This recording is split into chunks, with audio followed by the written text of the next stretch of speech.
Podemos seguir? Bom, a gente já comentava, né? A gente comentava, né, que que existia uma fórmula, né? Uma forma de relacionar, né? O desequilíbrio de ligação, aqui na fórmula aqui embaixo, o desequilíbrio de ligação com o tamanho efetivo, né? E a partir, né? Conhecendo, né, o desequilíbrio de ligação que existe entre marcadores a uma certa distância, eu consigo estimar qual seria o tamanho efetivo da minha população. Então, tem uns trabalhos, né, que tem relacionado que normalmente o desequilíbrio de ligação entre marcadores que estão bem próximos do genoma, ele me dá uma ideia, né, de qual era o tamanho efetivo da população N gerações atrás. A mesma coisa quando eu tenho calculo desequilíbrio de ligação entre marcadores que estão mais espaçados, ele me dá uma ideia, né, do tamanho efetivo da população mais recente. Então, conhecendo, digamos, o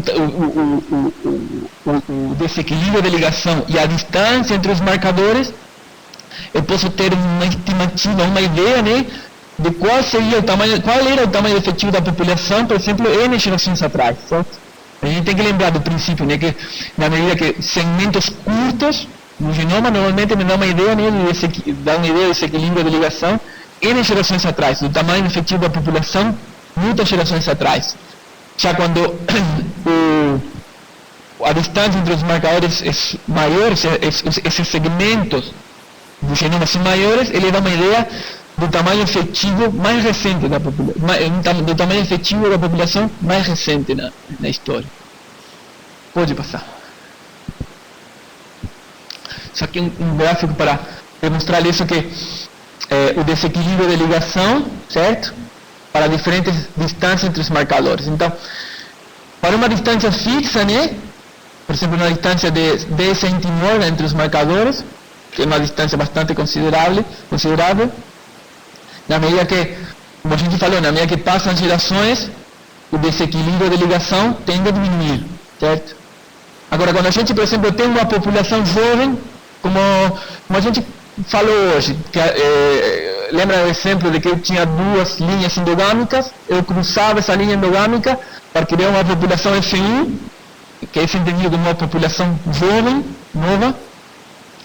Então eu tenho apenas, se eu passo da F1 para F2, eu tenho apenas uma geração de recombinação, certo? Eu estaria nesta linha. Então, qual é essa estratégia que eu falei, que a gente falou hoje? Claro, eu consigo, mesmo a uma distância bastante considerável entre os marcadores, eu consigo detectar marcadores que estão em desequilíbrio de ligação com algum QTL, certo? Então, aquilo que eu falei hoje, que quando a gente criava essa população F1, né, para detectar QTLs, certo? A ideia era criar, né, um alto desequilíbrio de ligação na minha população, só que esse desequilíbrio de ligação, ele se perde rapidamente. Em 2, 3 gerações, certo? Por causa da recombinação, certo? Esse desequilíbrio diminui. Então, na medida que a maior número de gerações, maior chance de recombinação, então o desequilíbrio cai. E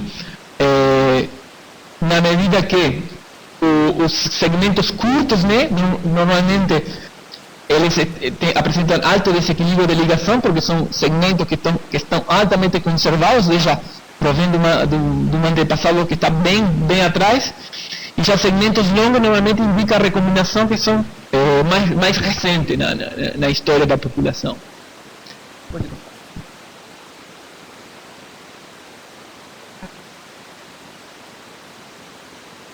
Então, a gente falou que o principal mecanismo, né, que tende a diminuir o desequilíbrio de ligação é a recombinação. Agora, existem uns fatores, né, que podem operar ao mesmo tempo, né, na população, e que tendem a aumentar o desequilíbrio de ligação. Então, alguns fatores, por exemplo, temos a deriva, que é no caso, por exemplo, de populações pequenas, né? Que normalmente existe, por exemplo, ao longo das gerações, né? Os alelos que vão passar para a próxima geração, esses alelos existem pelo fato que essa população, por exemplo, está diminuindo, normalmente existe uma amostragem dos alelos, então não todos os alelos vão estar representados na próxima geração. Então isso, a gente vai ver que normalmente tende a aumentar o desequilíbrio de ligação. Por isso que populações pequenas, o desequilíbrio de ligação sempre é superior. Outro fator que tende a aumentar o desequilíbrio de ligação é a migração, ou cruzamentos. Quando eu cruzo, por exemplo, duas populações que diferem nas frequências alélicas. E outro fator que tende a operar nas populações é a seleção. Mas a gente vai ver isso mais com detalhe, né, que tende também a aumentar o desequilíbrio de ligação, só que tende a aumentar em determinadas regiões específicas do genoma, ou seja, não tende a aumentar de forma global. Pode passar com outro fator que seria mais específico seria o fato de se aconteça, por exemplo, alguma mutação, também é um fator que tende a aumentar. E também bem como a combinação entre os diferentes fatores, por exemplo, mutação mais seleção ou seleção mais deriva, né? Porque normalmente todos esses fatores não tendem a operar de forma isolada. Então, pode passar. Por exemplo, como o processo de deriva, né, ou diminuição da população tende a aumentar o desequilíbrio. Então, por exemplo, temos aqui uma situação de uma população original, em onde a gente observa que o alelo M maiúscula, ele pode estar associado ao alelo Q minúscula ou também ao alelo Q maiúscula do QTL. Certo? Então, a gente olha nesta população e pode chegar a concluir que os alelos do marcador estão segregando de forma independente, né, dos alelos do QTL.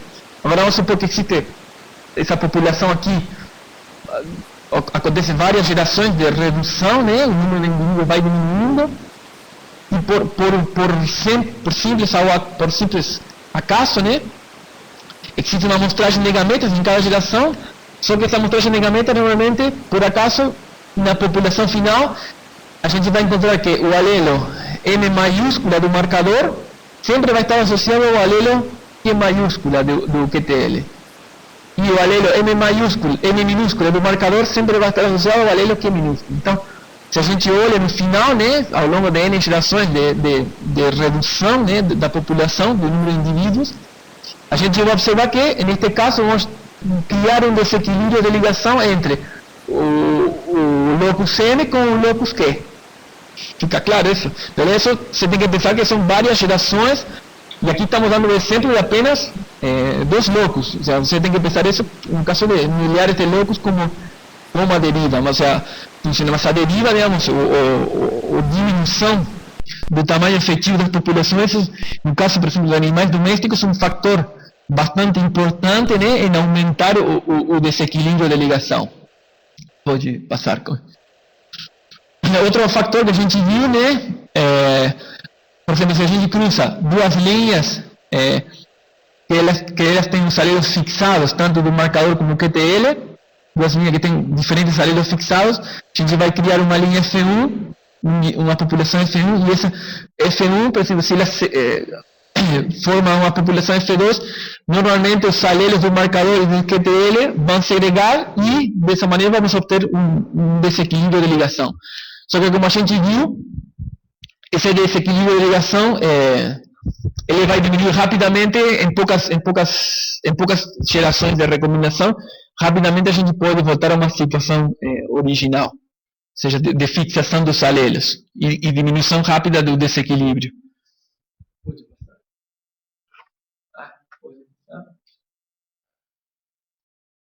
Outro fator, por exemplo, normalmente a mutação e em conjunto com a seleção, que também é um processo que origina, que tenta aumentar o desequilíbrio de ligação.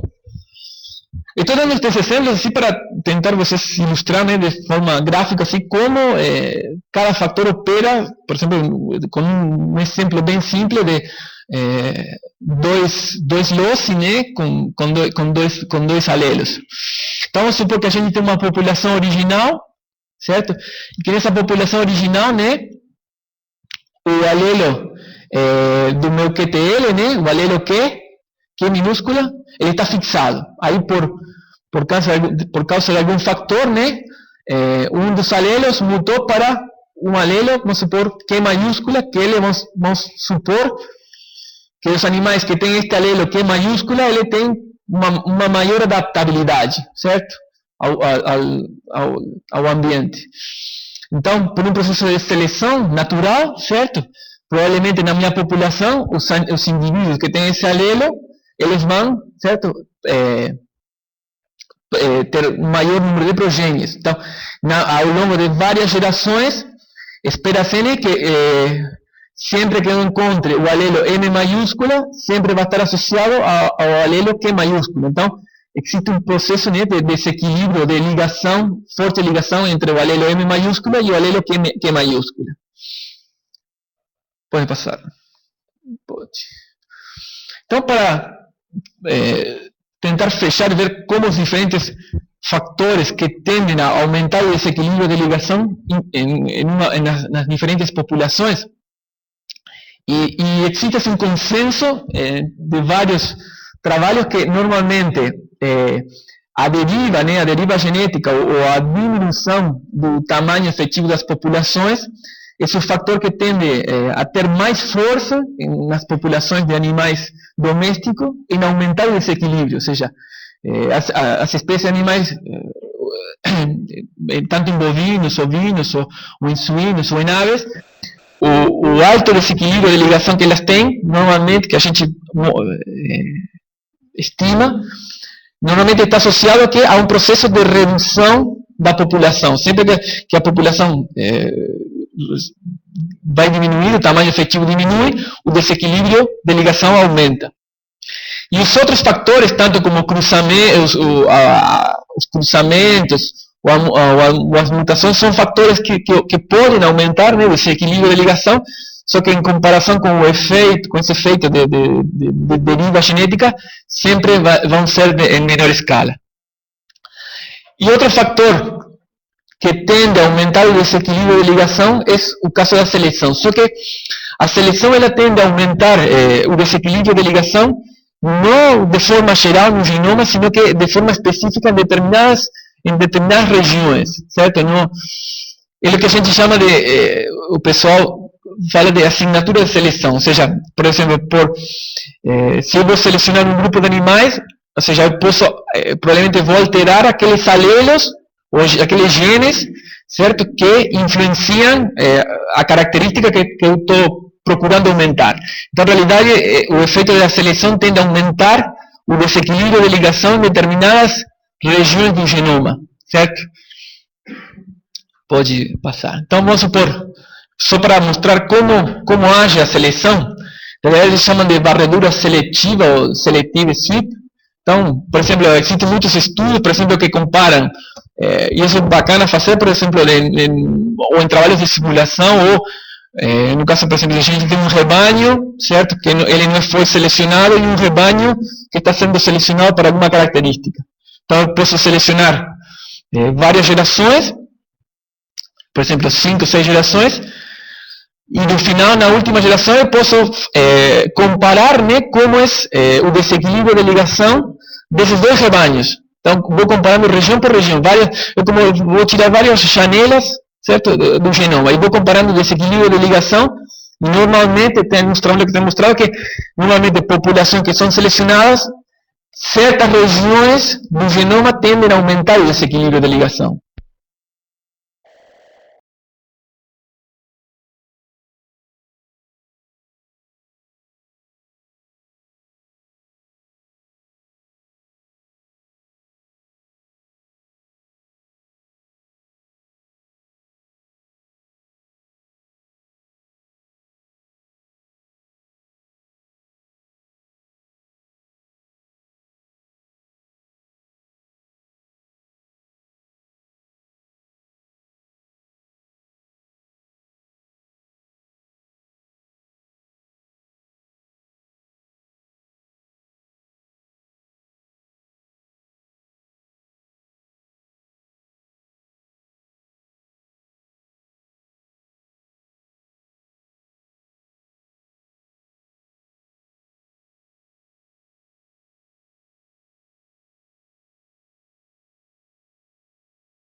Voltou.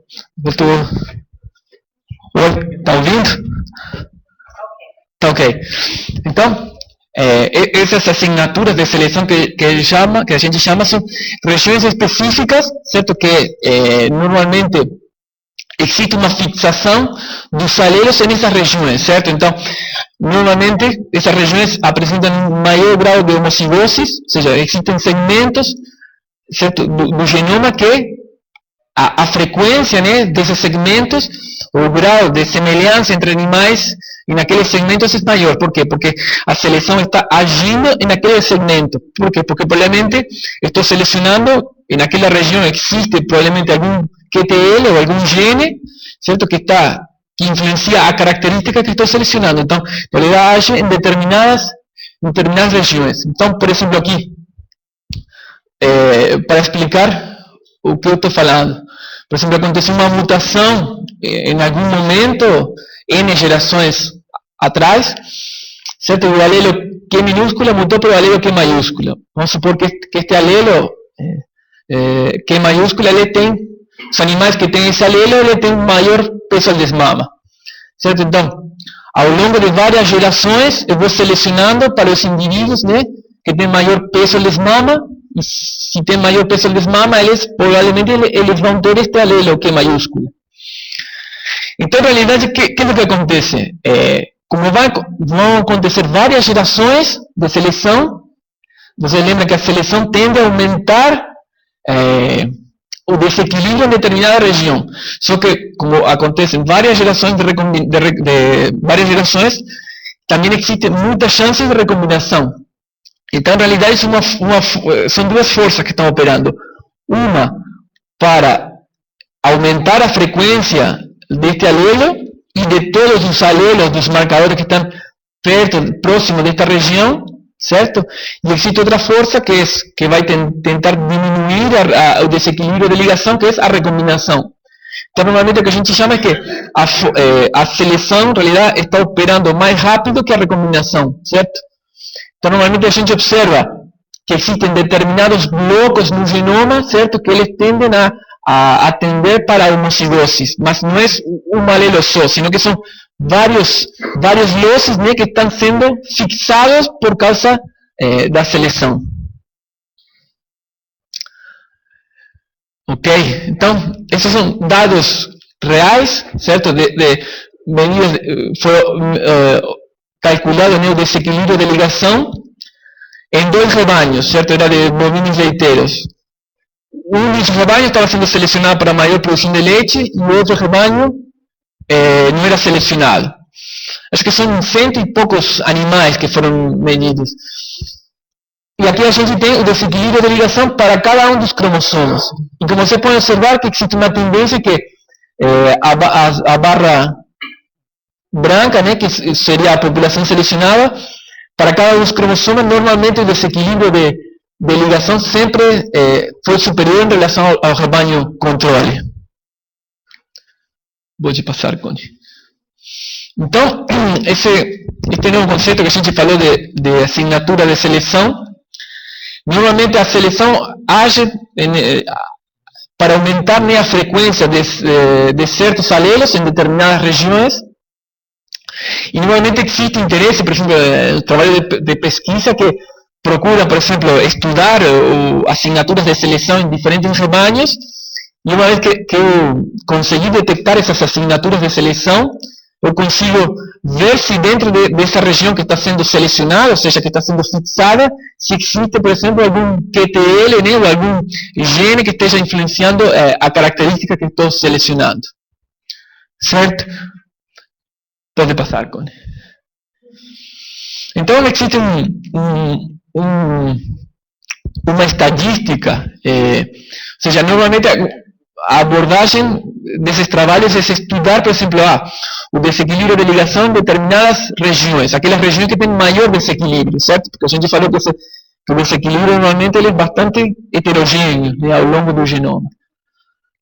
Então, uma alternativa que é estudar a homocigose dos haplótipos. Então, se a gente fala de homocigoses, quer dizer que os indivíduos na minha população, provavelmente, se existe uma assinatura de seleção em determinada posição, todos os indivíduos na minha população, certo? Na situação mais extrema, todo mundo vai ter o mesmo haplótipo, certo? Porque na realidade eu fixei para aquele haplótipo naquela região. Então, nessa região, provavelmente, como todos os indivíduos têm o mesmo haplótipo, o desequilíbrio de ligação vai ser muito alto entre os marcadores que compõem aquele haplótipo. Então, existe uma estadística que é calcular a homozigose do haplótipo. Então, eu vou checando, em realidade, em cada ponto do genoma, eles vão calculando essa estadística e montando uma curva. Pode passar, Connie. Em realidade, por exemplo, essa estadística, eles comparam, eles fixam uma posição no genoma, certo? Eu posso comparar uma população que não está sendo selecionada e outra que está sendo selecionada, certo? Então, aqui no eixo X, Y, eu tenho a homozigose dos haplótipos. Então, o que essa estadística procura é calcular a área embaixo da curva. A área embaixo da curva me dá uma ideia de que, na medida que eu fixo uma posição e eu vou me afastar dessa posição no genoma, se a homozigose se mantém bastante alta, quer dizer que essa região está sendo fixada. Agora, se essa região não está sendo selecionada, quer dizer que na medida que eu me afasto de um SNP, certo? A homozigose diminui rapidamente, então quer dizer que naquele segmento todos os indivíduos têm marcadores completamente diferentes. Agora, se essa região está sendo selecionada, provavelmente, na medida que aumenta o tamanho de um segmento, todos os indivíduos vão compartilhar os mesmos marcadores naquela região, né? Porque aquela região está sendo submetida à seleção. Pode passar, Connie. Pode passar. Então, por exemplo, existem uns trabalhos que tiveram êxito, por exemplo, em detectar, através de assinaturas de seleção, detectar, por exemplo, marcadores que estão associados com características produtivas. Então, este é um trabalho em bovinos leiteiros, que estudaram, calcularam, né, a homozigose do haplótipo, dos haplótipos do cromossomo 6, e eles detectaram, por exemplo, que nesta região do cromossomo 6, a homozigose dos haplótipos era bem alta, ou seja, nessa região todos os animais que foram estudados, né, eles possuíam, né, uma região que era bastante homóloga entre todos os indivíduos. Então eles foram ver, tipo, nessa região, na realidade, existe um gene, certo, que codifica, certo, que está associado ao porcentagem de proteína. Então, na realidade, a seleção, certo, ao longo de várias gerações, tendeu a fixar os genes, os marcadores que estavam nessa região, certo? Então, através dessa estadística, tipo, eu posso fazer uma varredura, vamos supor, em bovinos, né? Posso fazer uma varredura em todo o genoma, detectar os pontos do genoma onde existe maior fixação de haplótipos, ou seja, que todos os indivíduos compartem os mesmos haplótipos. Isso pode ser, por exemplo, um indicativo de assinatura de seleção, e procurar, por exemplo, se nessa região, por exemplo, existe algum gene que já tem sido descoberto, identificado para alguma característica. Então, é uma forma, digamos, de identificar genes que estejam associados, por exemplo, com minha característica. Tem uma pergunta? Pode passar. Outro fator que tende a influenciar o desequilíbrio de ligação seria a frequência de alelos menores, certo? A frequência de alelos menores, por exemplo, seria, se eu tenho um loce com 2 alelos, o alelo menor sempre é o alelo que está em menor frequência. Então, a gente vai ver amanhã que quando a gente faz limpeza de dados com SNPs, normalmente a gente exclui, por exemplo, os marcadores que, por exemplo, que tem uma frequência de alelo menor a 5%, normalmente a gente tira da análise, certo? Porque normalmente a gente tem bastante dificuldade, por exemplo, dificuldade em estimar os efeitos desses marcadores. Então, normalmente, na medida que esse threshold, esse critério de corte aumenta, ou seja, posso calcular, excluir os alelos que são menor a 5%, menor a 10% ou menor a 20%. Então, na medida que a frequência de alelos menores aumenta, certo? O desequilíbrio de ligação aumenta. Então, quando a gente às vezes compara diferentes trabalhos vamos supor, um trabalho de desequilíbrio de ligação em Angus, feito aqui no Brasil e outro feito, por exemplo, nos Estados Unidos. O desequilíbrio, a frequência de corte, tipo, a partir de quanto que vou considerar um alelo menor, influencia muito nas estimativas do desequilíbrio de ligação. Então, na medida que eu tenho menor proporção de alelos raros na minha população, normalmente a frequência, o desequilíbrio de ligação aumenta. Lógico que na medida que a frequência de corte vai aumentando, o número de marcadores que vou ter para um estudo de associação ou de seleção genômica vai ser menor, né? Porque eu estou excluindo marcadores que não vão ser considerados na análise. A gente vai ver amanhã que o MAF, o Minor Allele Frequency, é um critério que o pessoal utiliza, né, para editar dados de SNPs. Pode passar. Aqui temos também o efeito do tamanho da amostra, certo? Também foi quantificado o desequilíbrio de ligação, isto no caso de milho, desequilíbrio de ligação, utilizando diferentes tamanhos de amostras, certo? Amostra com 25 indivíduos, 30, 100, 200, 400 e 632 indivíduos, certo? Então, normalmente, na medida que a amostra que eu estou utilizando para calcular o desequilíbrio, ela é maior, certo? Funciona do mesmo jeito que se fosse um tamanho, como se eu estivesse aumentando o tamanho efetivo da população. Na medida que tua amostra é superior, certo? Normalmente, e essa amostra, a sua vez, é mais heterogênea, normalmente o desequilíbrio de ligação ele tende a diminuir, certo? Ou pensando no sentido contrário, na medida que o tamanho da minha amostra é menor, ou em realidade ela é menos heterogênea, ou seja, ela é composta por menos linhas de milho, na realidade, provavelmente o grau de homocigose que vou ter vai ser superior. E se o meu grau de homocigose é superior, certo? Provavelmente o desequilíbrio de ligação sempre vai aumentar. Querem fazer um intervalinho para tomar uma aguinha e acordar? Entende?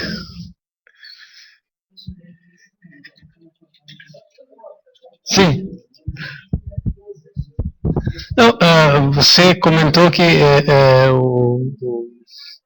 o número efetivo, tamanho efetivo, ele interfere no desequilíbrio de ligação, né? Quanto menor o tamanho efetivo, maior desequilíbrio. Mas quando a gente tem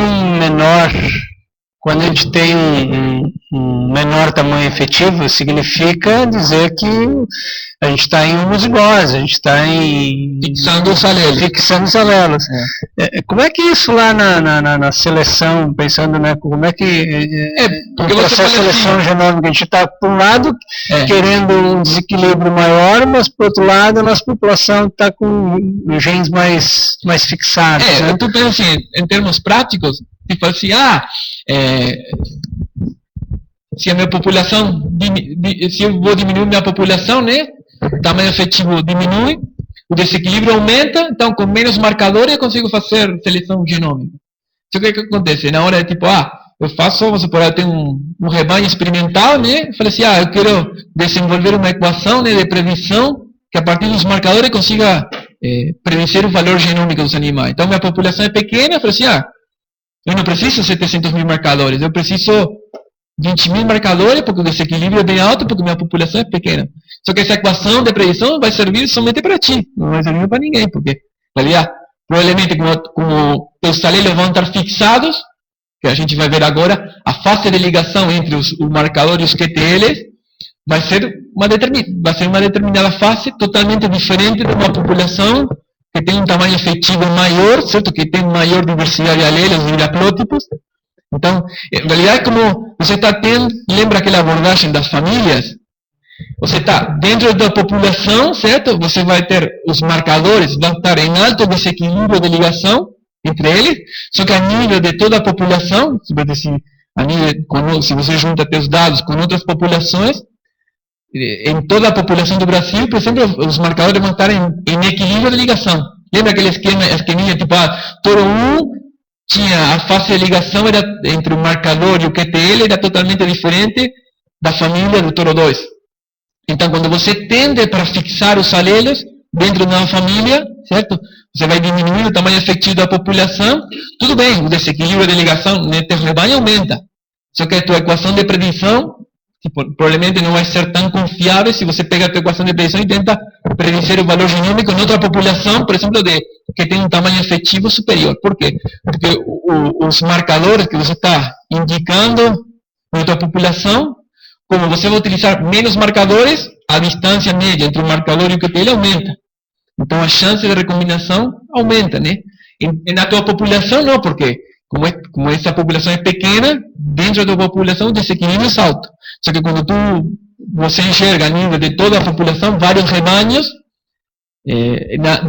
a nível de toda a população, vai começar a existir equilíbrio de ligação. Por quê? Porque se você aumenta a distância, a chance de recombinação aumenta. Só que na tua população os alelos estão fixados.